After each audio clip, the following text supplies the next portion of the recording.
Welcome to the Mostro Podcast, where we meet with trailblazers reshaping music, art, and technology.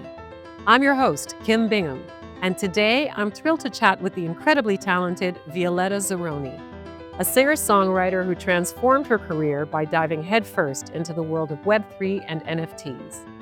From navigating a challenging start in the traditional music industry to becoming a leading voice for artists in blockchain, Violetta's journey is nothing short of inspiring. Stick around to hear how she's breaking barriers, building community, and creating a sustainable future as an independent musician. Let's get started. Violetta, thank you so much for being on the show. Really great to have you. Thank you so much for having me. I'm excited. Yeah, me too. Let's help artists understand why they should go into Web3 following your brilliant example. And let's roll back to the beginning of your journey into Web3. You find yourself in the deal with Sony that is not what you expected. And then you find out about the blockchain. What round when is this? This is during COVID. Kind of situate us there at the beginning and let's start. Yeah, for sure. I mean, you pretty much summarized what happened in the space of a decade. It's obviously, but you know how it is, they say it takes about a decade before you really find, right, the key to what you want to do. So yeah, when I was 18, which was 11 years ago now.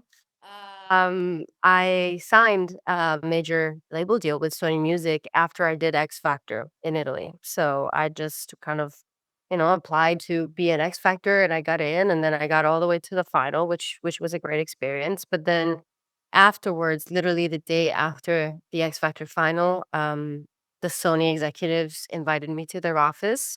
Very, in a very chill way. There was no like, come here, we're gonna make you sign a deal. It was more like, come have a chat, right? So I go have a chat, and they just put a a contract in front of me for 5 albums, which is insane. Like it's really really long, and there was no advance within it, and there was nothing. It was a 360 deal with no advance for 5 albums. And I didn't know anything. I was still in high school. Like I was still finishing high school and it was just on the spot. So I literally didn't think of calling my parents. I didn't think of calling a lawyer. I just signed it. I just thought, I have a job for the next 5 years. Let's go. Like, that's amazing. So, and then I realized what I'd done and what the contract implied. And for the following 2 years, I had, a bit of a struggle, dealing with the major because obviously what they do is if you don't very luckily get, successful in the first month, then they'll just kind of put you to the side and keep you there hoping that something will happen in the future and they get to reap the rewards.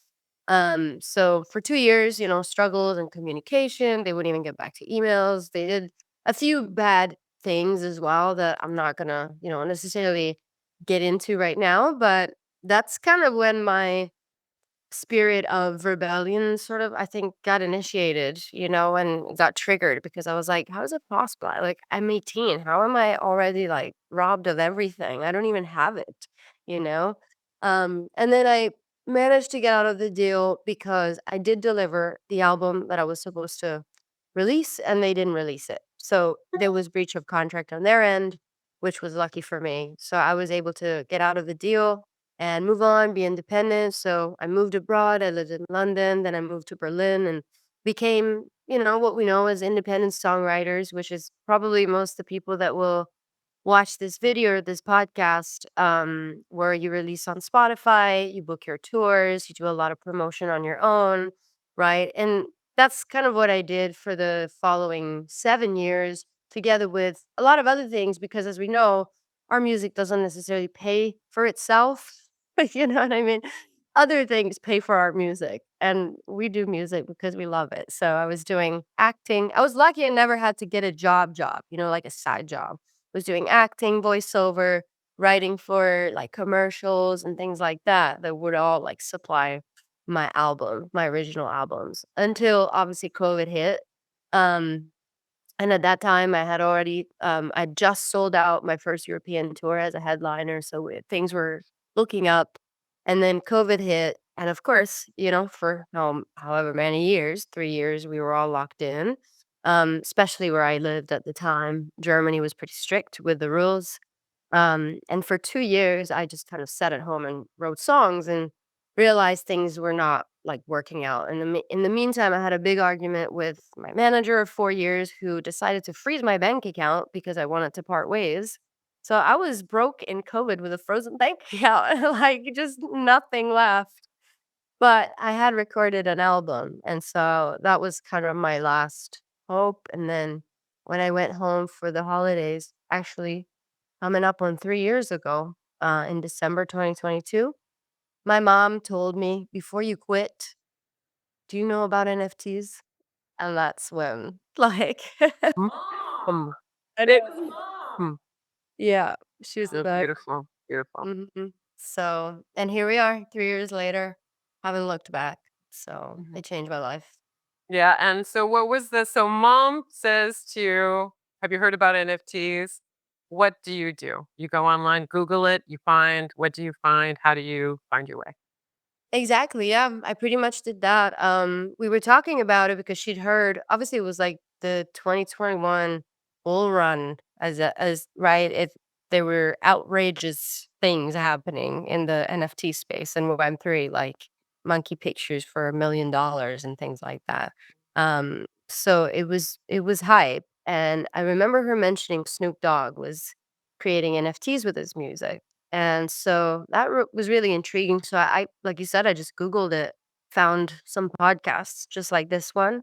And I remember walking through my hometown in Italy during Christmas and listening to a bunch of artists that are now really good friends of mine, speaking about their endeavors in Web3 as music NFT artists and sort of like seeing the light at the end of the tunnel, because the way they were describing it was, this has allowed me to be myself from many, many standpoints, be the artist I always wanted to be, not just relegated to making like this one kind of music, or look a certain way like it used to be when I was trying to comply with the industry. But now I can be like a holistic artist, and people are collecting music like you would collect art to put on your walls, which blew my mind. Because why can't we do that with music? Because music is in the air, it's intangible. You can't really grab it unless you have a vinyl, which is a piece of plastic. It's not really like great. But with NFTs, you can create authentic digital copies of a piece of music, which is wild for me. Now you can finally own a piece of music, a copy, right? Authenticated copy of music, which, was incredible. So I dove into the whole rabbit hole, and within a couple of weeks I'd met some people that helped me navigate more the technical aspect of things, and helped me set up my own collections. So I started releasing my songs as NFTs, and it kind of escalated really fast, to be honest. And to be honest, I didn't look back. I was like, this is it. Like, I'm gonna do this. I had 6 months to save my career. I literally gave myself a deadline. Yeah. Um, if in 6 months I haven't changed drastically where I'm at, then I'm getting a job, Mhm. basically. Yeah, and so in doing my research on you, I came upon Nifty Sax. Was he kind of instrumental in helping you at the beginning? 100%. Yeah, shout out to him. Nifty Sax is an Italian saxophone player. And him and Wei Z, who is a developer, blockchain solidity developer. Together, they created a entity called Nifty Music, which was meant to incubate a few select artists and help them set themselves up for success. Basically, bring them to from zero to sold out. And I was their first artist that just established that entity, and then we met, and I was like, "Hey, can you like give me a little bit of advice?" And he was like, "We actually started Nifty Music. We'll help you." And so I was lucky in that sense. Um, so yeah, I don't think they're operating anymore as Nifty Music because, the market kind of took a south turn a little bit. But mostly I think we all realized that the most difficult part about being in Web3, which means basically like having ownership of your product, and selling digital products, the hard part is not the tech side of things. The hard part is selling your digital products, you know? So not every artist is like inclined to being a salesperson. Right. So I guess that part of it is the technology's great, and what's what I'm hearing is the technology's great. It's you're able to access it to create these NFTs, but actually selling them afterwards is the key is also is the biggest challenge, right? One of the biggest challenges. And so the artist has to be a bit entrepreneurial and self and be good at self promotion in that sense. Is that what you're saying? 100% correct. Yeah. And I think it should be that way without using Web3, in theory. But I feel like honestly, the streaming platforms have sold us this dream and this illusion that by just being on there, magically people find us. And so we just need to continue releasing, feed the algorithm. But in reality, that's not how people sell things. Like, that's not how Amazon works. Just because your product's on Amazon doesn't mean it's going to sell. So it's just an easy way to access it. And that's how I think of the streaming platforms, really. It's just like just the window, right? But in reality, we should be our own salespeople or hire someone to do that for us. You know what I mean? But with Web3, like, because people are collecting music like it's art mostly, and to have a relationship with you as an artist, because that's why patrons collect, is because they want to be involved with an artist and their career. Then you have to dedicate a lot of time, of course, to your collectors and patrons, which I find amazing. It brings me a lot of value. But maybe some artists are more introverted, or like they have to find their own way to do it, is the thing. I think it's absolutely possible. Has to feel right for you. Right, right. And so you start off putting these you start making NFTs and you said it snowballed pretty fast. What is it that you create the NFT? This is for a new community. This is not the regular Spotify, YouTube, Facebook communities. These are you're in Web3. Where are you finding the community? I understand X Spaces is an important thing. Discord, well, how are you navigating this? What did you do? How did you build your community in Web3? Yeah, yeah, yeah.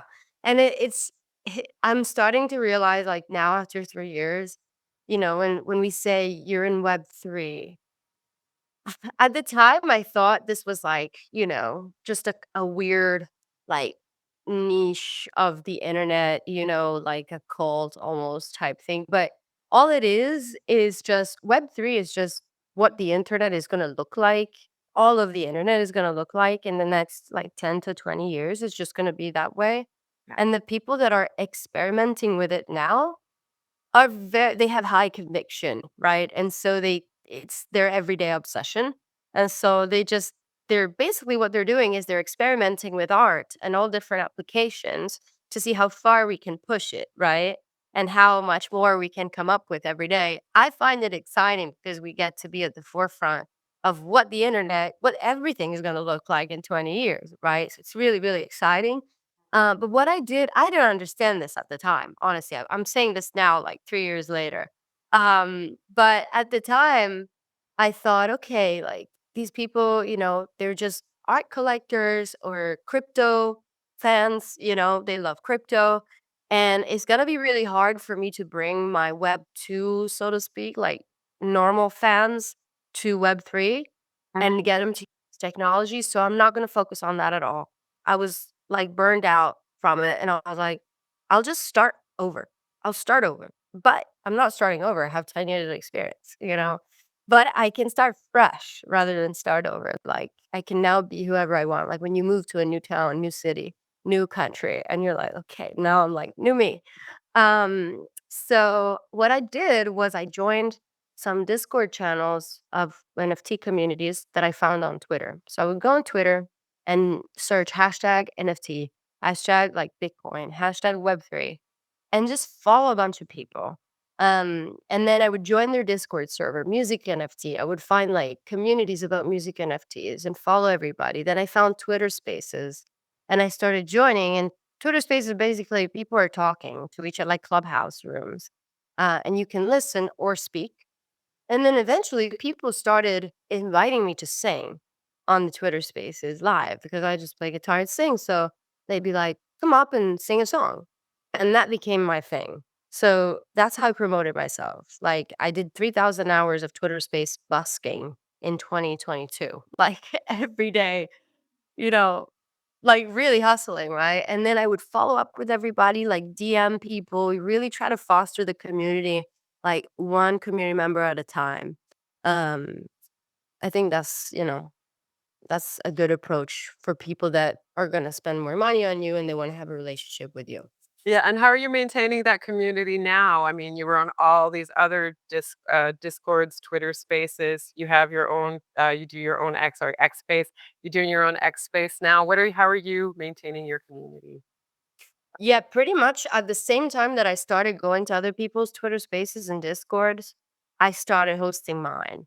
So what I would do was I go to other people's and then I say, "Hey, come to mine. If you want to hear me sing more, come to my space, on Tuesday, whatever." And I started doing it every day. Like every day I was hosting. I opened my Discord channel. So I would have like people in there. Then I started hosting Zoom concerts every week for the people that held my NFTs, and I still do it to this day. I have one tomorrow. So, like, for 3 years, every week, unless I'm sick or traveling, I do a concert for them, and there's still, like, a lot of people showing up. I have, private calls with my collectors and my community. I have a group chats, like, I dedicate a lot of time to the community. Yeah, and what about those Web2 fans? You said you're moving to a new town. It's a new you. What happened to the fans that were following you over the past 10 years? Did they finally catch on and you see them purchasing your NFTs too, or where are they in this whole conversation? Yeah, I mean, it's weird, right? Because I had a lot of followers in the Web 2 like realm, like 200,000 followers that I built over almost a decade, and people would come to my shows, but thing was like I didn't really have a direct line of communication with them because I didn't really know like who they were. I didn't do a good job managing my contact list and my email list and just all the data points that you need. And I remember when I did my first like sold out headline tour in Europe, it was like the age range of the audience was a bit older. So like maybe they're not on Instagram all day long, maybe they don't even listen on Spotify so much. Maybe they just go and buy the song on iTunes kind of thing. But you don't really get that kind of data. So yeah, I didn't really have many ways to bring them over. And only now, like I think people are starting to look. I mean, for the last 3 years, I obviously posted about what I was doing, but I didn't really focus on them. I was just like, okay, like you can listen to my old songs on streaming platforms if you want.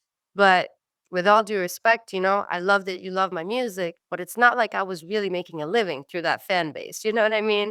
So at one point, you have to like choose what your priority is. Like if you have a really nice but smaller group of fans that help you make a living and support your career, then you should focus on those rather than, maybe 20 or 50,000 people out there that are just kind of consuming for free.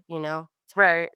Yeah, and That's sorry. I'm getting from what you're saying too that maybe are the NFT buyers, yeah, your audience in Web3 tends to be a little bit younger than the audience that you had in Web2. Is that also Yeah, I think different sure. demographic?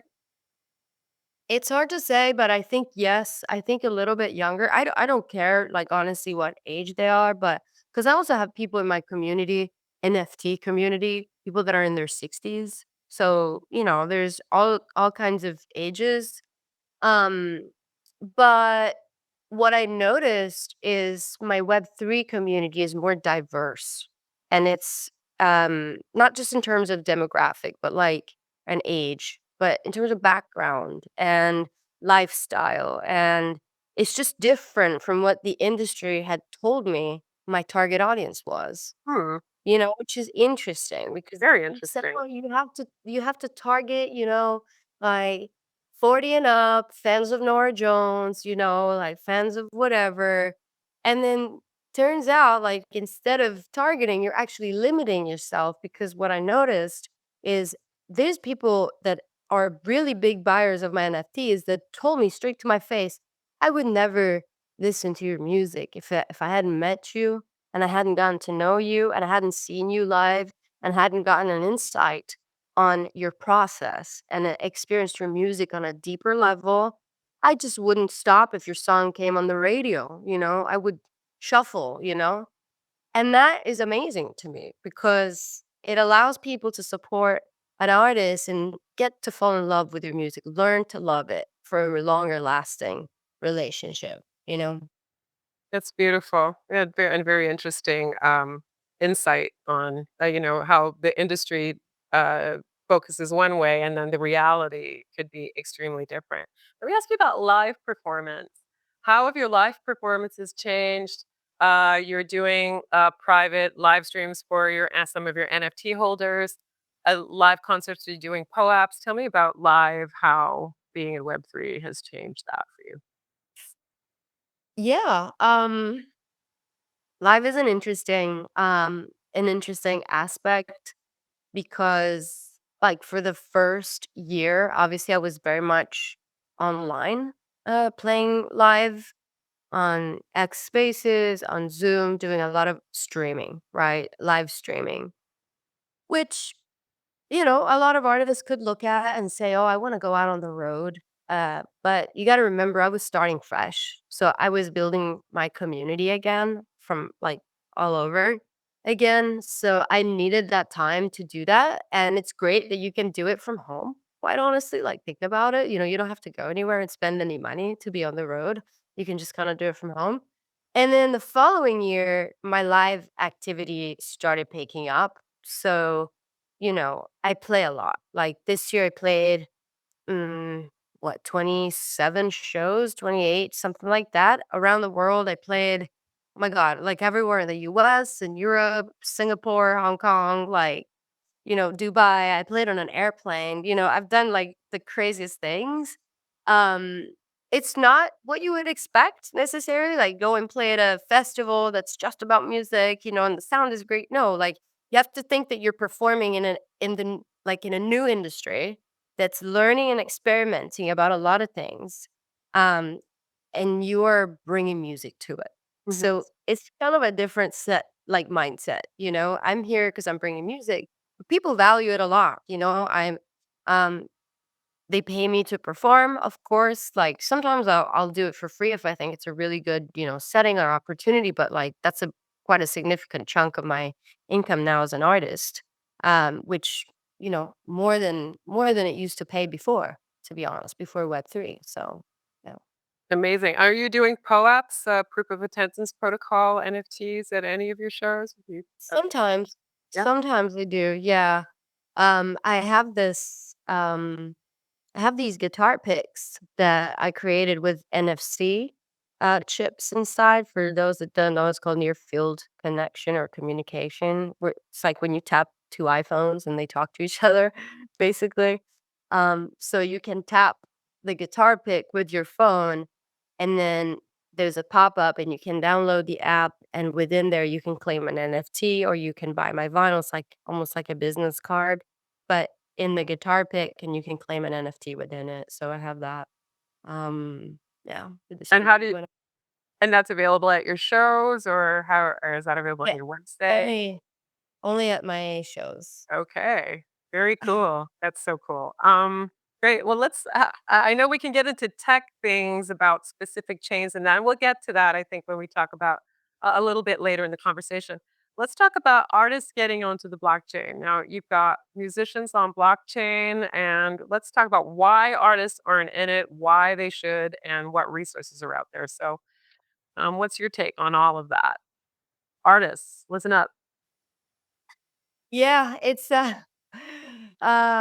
a large, like, conversation, I think, because, like I mentioned earlier, we are at the dawn of a new digital, like, era, basically.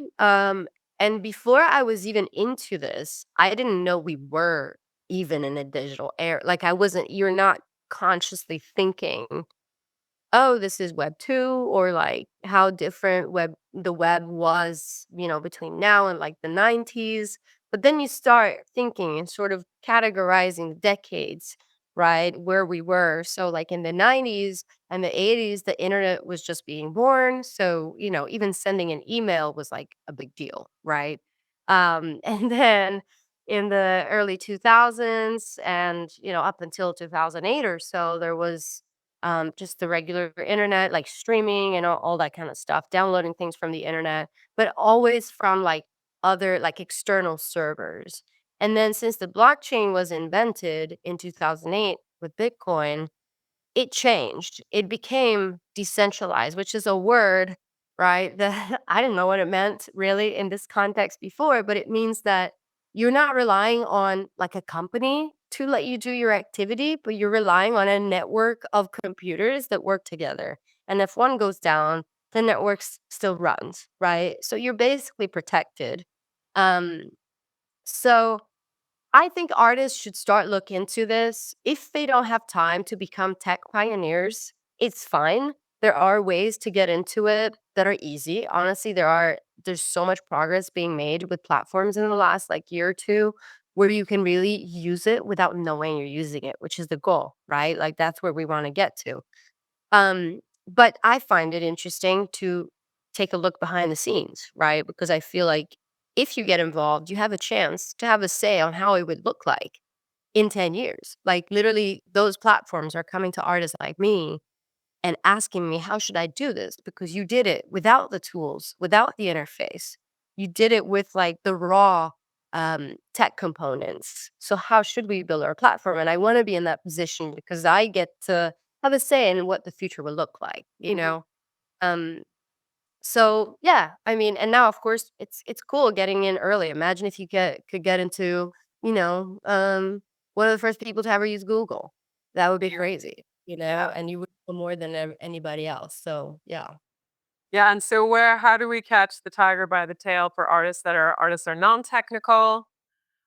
We struggle with that. We're burnt out by technology. We feel exploited by the platforms that are out there. So we're all a bit wary of doing anything tech. And here comes a new technology, Web3, that has a lot of promise, and you're proof positive of how promising this whole sector is.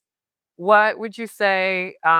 I mean, we can listen to X Spaces and and Google stuff to look up. Is there any kind of specific resources that you could suggest that artists could look to, like musicians on the blockchain, for example? Maybe you could throw out a few helpful hints how to get Yeah, where to start.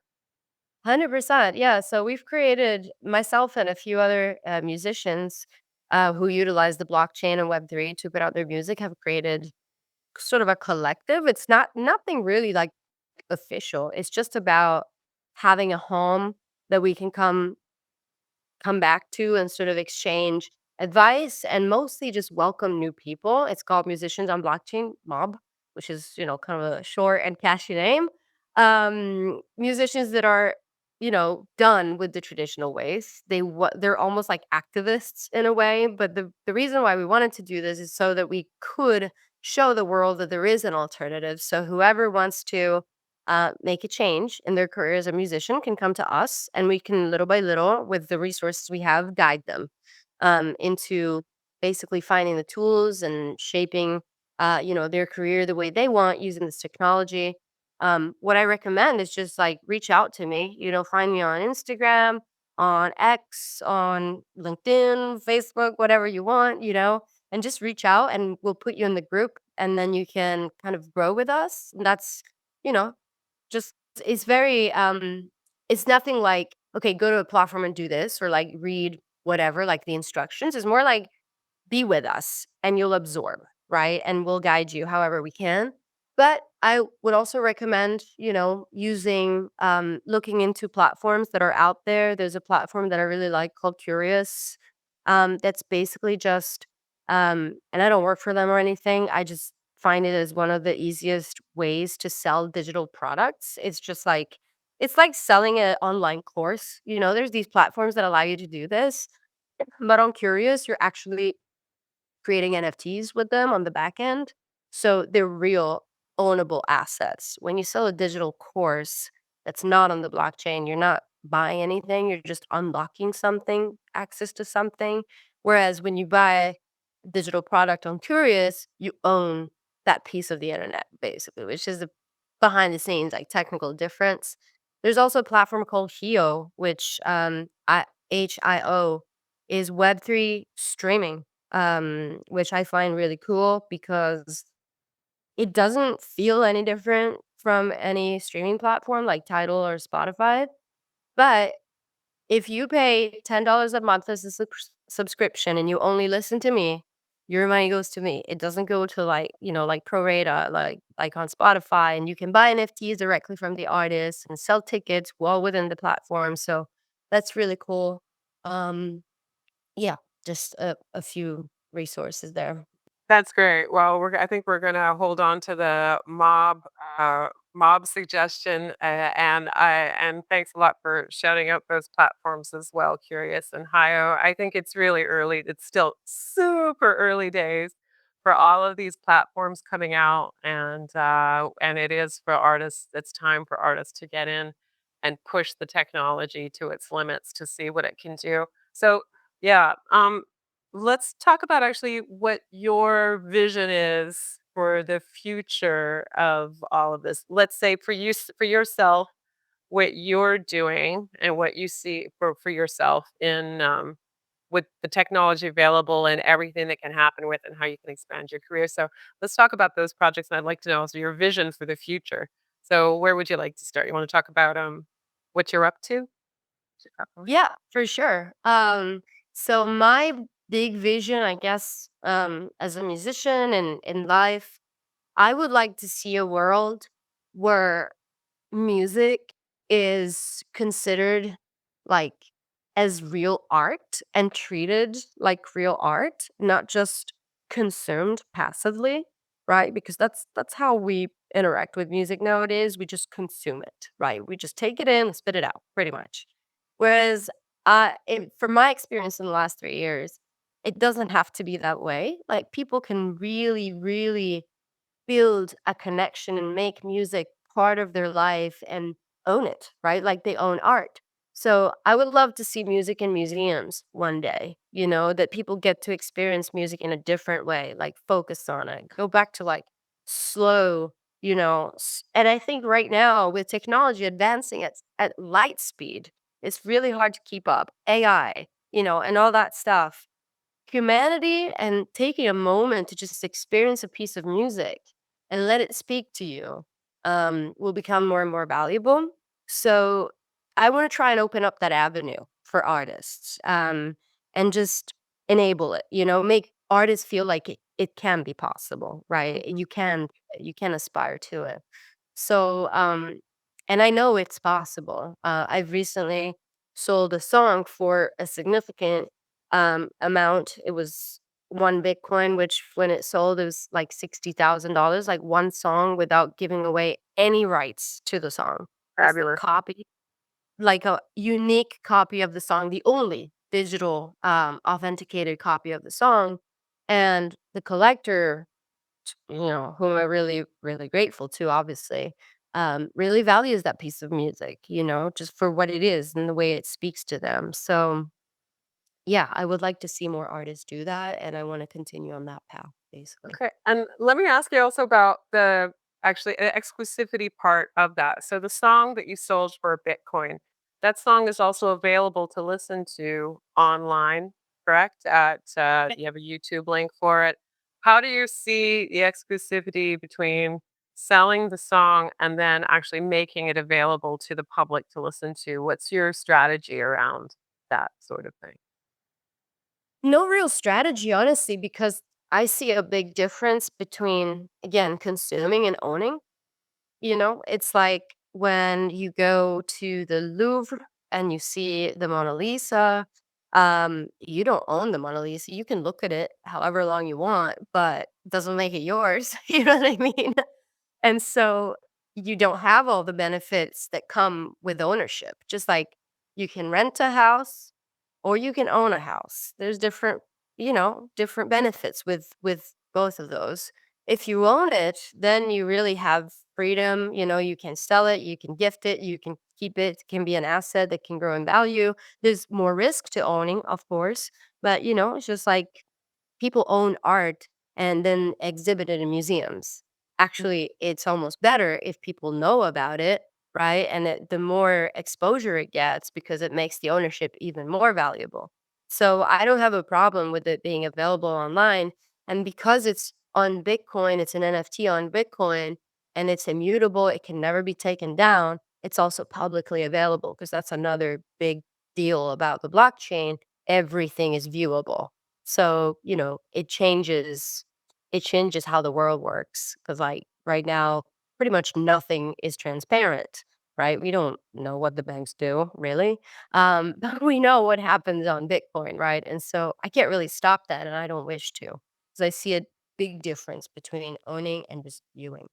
Okay, very cool. And what would you say if you have, well, first let's ask you about your plans, what you have going on over the next few months. Here we are, we're talking, it's the end of 2024. We're going into 2025. The talk in Web3, of course, is of a bull run that's coming up that will obviously rise all boats that are in Web3, including for musicians on blockchain. Where do you see what are the projects, if you can talk about any of them that you have in the works? For sure, yeah, I love to talk about my tour that I'll do next year, which I think is kind of a good example of what you can do with a community built in a decentralized way. So you really have contact with them and you really know a lot about them and you're all directly invested in like growing the artist. So because I'm very tied to my community, I know pretty much where they live. Like I know where they live. I know where they're located and what their bandwidth is. So last year I put out a poll and I said, I'm planning a tour around where my holders live. Who wants to be involved? And 18 locations kind of popped up around the US, all over the country, which is crazy. And of course, abroad as well. But I was like, I want to focus on the US first and kind of try it out there. And so, what we're going to do is all my holders that live in these 18 cities are going to be my local promoters, and they're in charge of finding the venue and promoting the show. So, I don't have to do it. I just have to coordinate them, and the goal is it's gonna be free shows, right? Because that's it. Like I don't need to tour to make a living because I'm making a living selling my product, which is my music. And I choose to tour to bring value to my holders, the people that have supported me, but also as a promotion round. Because what's gonna happen is they're gonna invite everyone they know. So it's gonna be small shows, like 100 people, right? Of people in real life communities, families, friends, whatever. Um, and that night, they're gonna come home with their first NFT, basically. They're gonna leave the venue with their first NFT. I'm gonna onboard all of them thanks to my local connections, basically. And I don't have an agent, I don't have like a tour promoter, I don't have anything or booking agents, nothing. I or like a tour manager either, because I know I have people in every city that will take care of me, basically. So yeah, that's an exciting thing, I That think, is for very next cool. Yeah, and so let's ask, since you're able to finance your work and your professional career by the sale of NFTs, what is your team right now? Who's working with you that you count on a day to day? um, basically, it's a one-person team. It's me. I have I have 2 moderators in my Discord that sort of help me, like, keep the Discord under control and sort of talk to people, when they need something, resolve issues or whatever.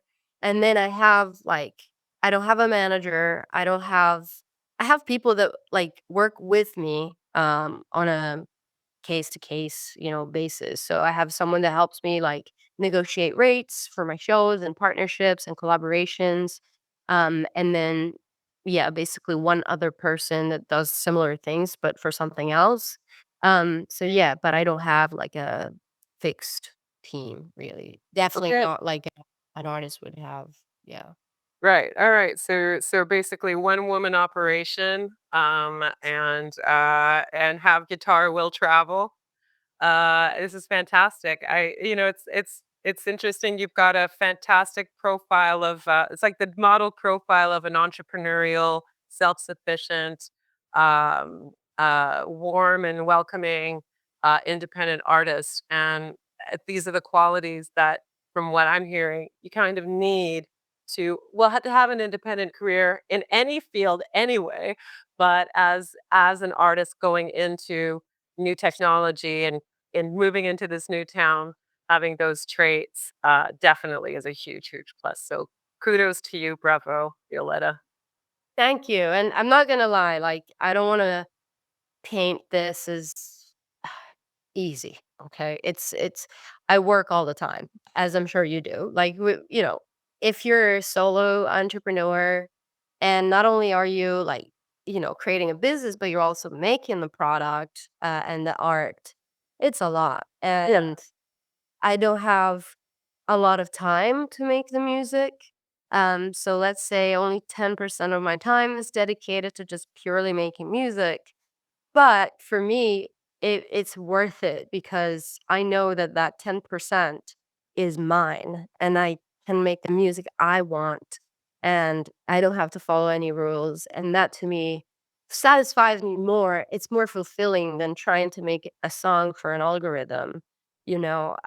So it's worth it to me. I'm definitely looking to expand my team. So if anyone out there's, I am actually looking to like have a more stable team because it's starting to become like a little bit too overwhelming. Mhm. Um, yeah.